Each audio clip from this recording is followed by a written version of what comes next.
佛教呢，就是可能对主观幸福方面，就是有比较独特的有几个，我提出几个建议，就是第一个，佛教可能会经常灌一些生死观，通过生死观来提升幸福感。And right now I'm going to share some of the very unique views from Buddhism and how Buddhism could help people here to enhance subjective happiness. And one of which is that to have a sense of impermanence of life and death. 有些人可能讲，就是观生死怎么会幸福呢？更加可怕和有点害怕，就是最好不提。People may wonder, how is happiness related to death? Death is some kind of taboo that we should avoid talking about because it's not auspicious. 其实，有一所学校，他们就开一个生死课，后来呢，报名的学生越来越多，最后他们通过探讨的时候，知道是生命的真相，然后很多人学会了现在拥有的这种快乐和珍惜，因为我们每个人都会不离开死亡，所以他们通过这种课程呢，更加提升自己的幸福。I know a university that has a series of class on life and death, and surprisingly, it was a very popular class. Students in that class would discuss about life and death, meaning of life and the course of death. And through that class, through those discussions, the students will try to discover the truth behind life.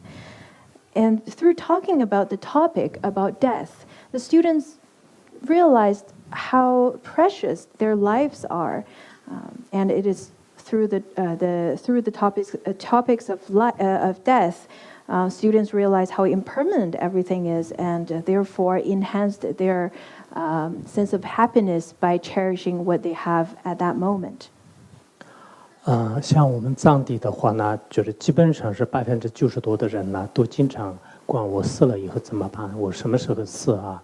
对死亡是非常关注的，但是这种死亡关注没有给他的生活带来负面的情绪，反而每个人就是积极，对生活非常积极，对时光很珍惜，对现有的一切呢，就是也非常非常的珍惜。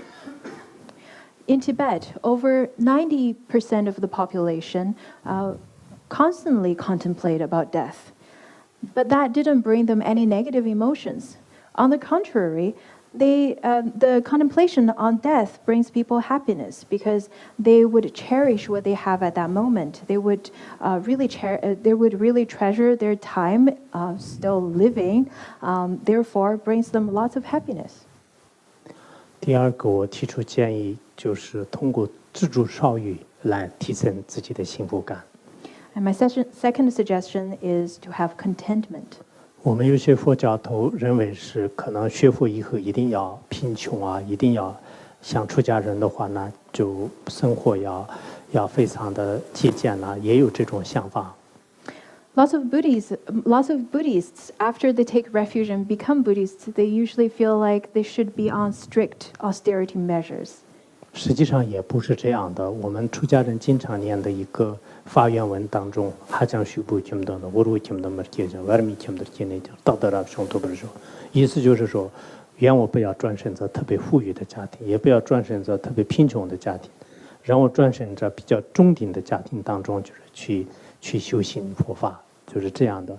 意思就是太富裕了，就可能就有压力，就是也生活不愉快；太贫穷也有。衣食不足，所以我们生在一个中等的家庭的话，那就是非常知足。In one prayer, in one of the prayers from Tibetan language, there's this aspiration, the aspiration of being reborn again. The aspiration of to be reborn in a moderate family, not too rich nor too poor, because if it's too rich, it brings lots of unnecessary pressures and unnecessary stress and anxiety. If you were to reborn in a really poor family, you will have lack of clothing and food, which is not the best circumstance to have either. 我觉得，这种比较自助的这种观念呢，也是很重要的，因为现在我们有了健康，有了我们的饮食居足。你看，现在世界上是有大概有8.4亿的人呢，都过着贫穷的生活，就饥饿的生活啊，就8.4亿的人，我们有饮食不足，就是应该值得满足感。I feel contentment is really important in our daily life because let's look at ourselves. We're still healthy. We still have enough food, considering that about 840 million people still suffer from starvation in this world. At least we are well fed. 好像你们瑞典人经常说是什么 lagom，就说是刚刚好，是吧？就这种方法呢，还是很好的。就是一种修行人有一种自助，就是听说你们银行你们存的钱也是并不是很多的，卡上的钱不多的。那这种生活方式呢，其实佛教的一些中庸的道，就是也是很好。当然，也许这里是一个非常怎么讲啊，就是比较特殊的这个北欧的一个经济条件各方面比较好的一个国家，也许是这个有关系。There's a Swedish word called lagom, which means not too much and not too little. And I think that really shows what contentment is. I also got to know that the Swedish people don't have much savings either. So in Buddhism, this is good. This is considered as middle way. You're not suffering from starvation. You're not too rich either. I think this is probably because of this. In the Nordic countries, you still have lots of social security, and your economy, the thriving economy, really helps with that. 不过这里的地方跟很多地方也比较相同吧。我们在斯德哥尔摩的时候说，发工资的那一天呢，各个餐厅里面的这种生意非常非常好，就是很多。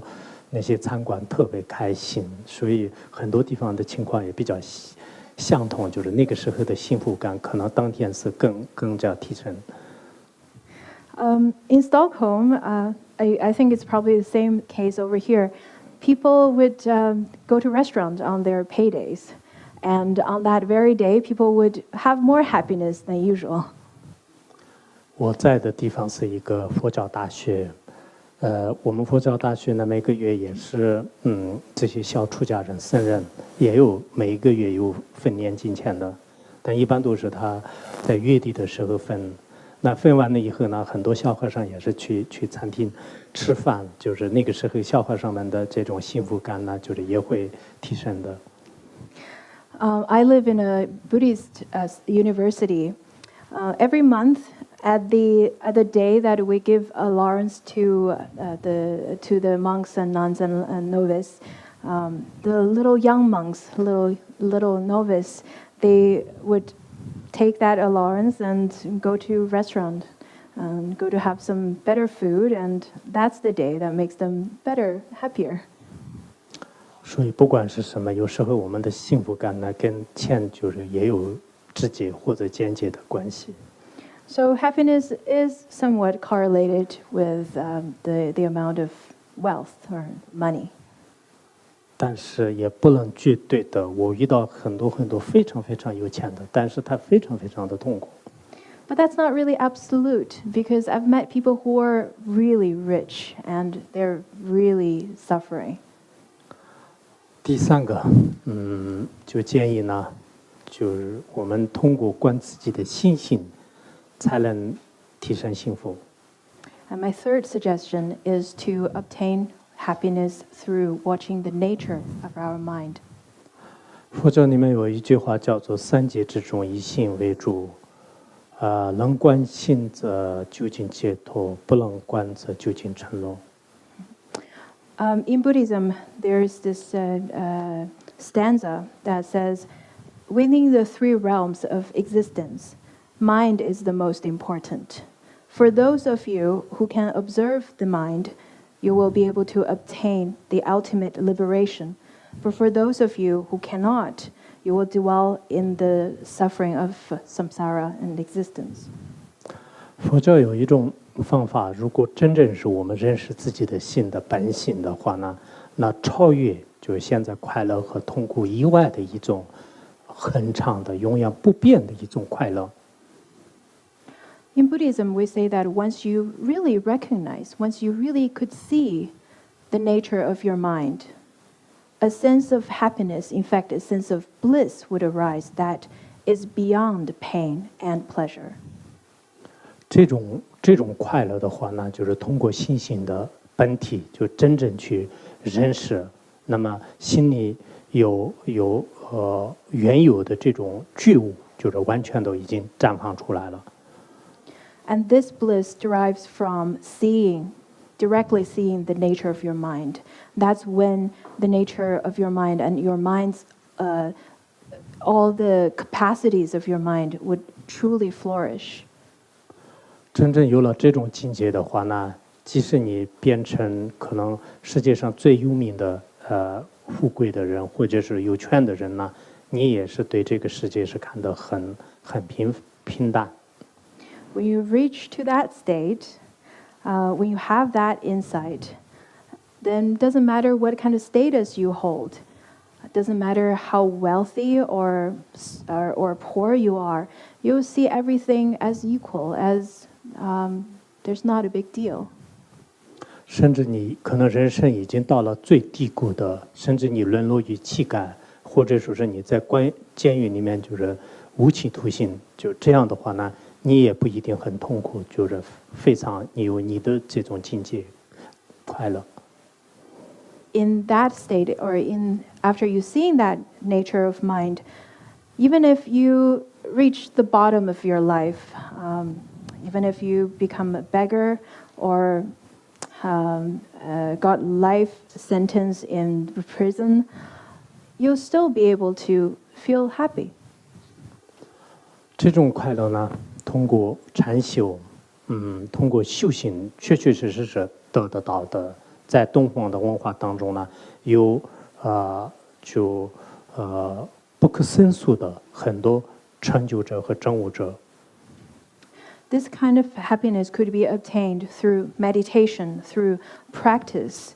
In fact, in the Eastern culture, there are many stories about masters who attained this kind of enlightenment, this kind of insight through meditation and practice.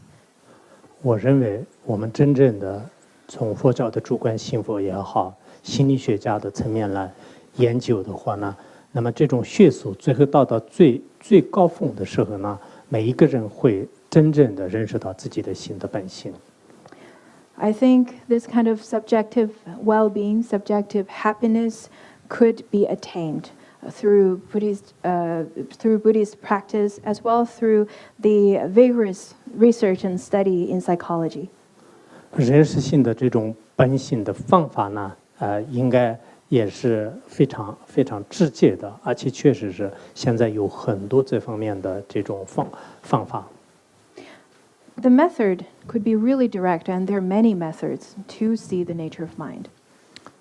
最后，我也希望呢，我们很多人就是通过自己的这种方式来认识我们每个人具有这个隐藏在自己这深层的这种光明。And last but not least, I wish everyone here could use your own method to find your own way to discover or rediscover that illuminous nature that is hidden inside of you. 在佛教当中，认识它呢，就是叫做是大乐智慧。In Buddhism, it is called wisdom of bliss. 不过，现在我们世界上的有多少人这个认识信心而获得幸福快乐呢？也不好说。